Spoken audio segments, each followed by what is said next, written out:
the riverfront was always filled with the young men and boys in town who regularly swam in the nude in the river.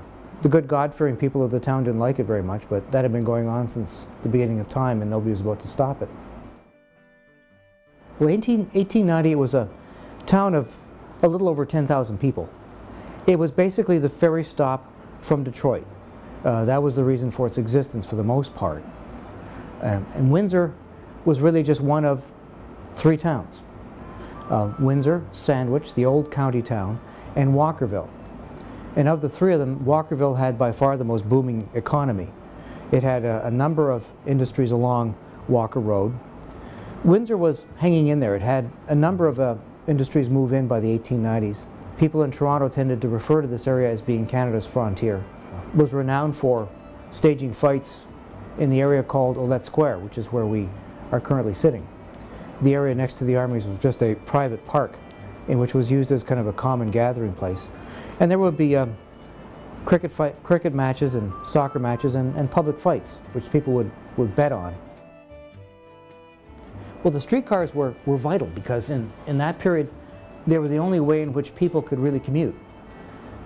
By the 1880s, people are living some distance perhaps from the factories, not easy walking distance.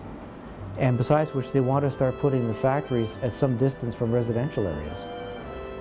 Windsor was fairly early off the mark having one because, as opposed to a lot of American cities that are concentrated and expanding out from the center, our area was spread along the riverfront. So we were really spread at some distance to begin with. So the town was very different that way, that it had a significant French Catholic population. It still had a fairly significant black population. During the 1860s, about a quarter of Windsor would have been black.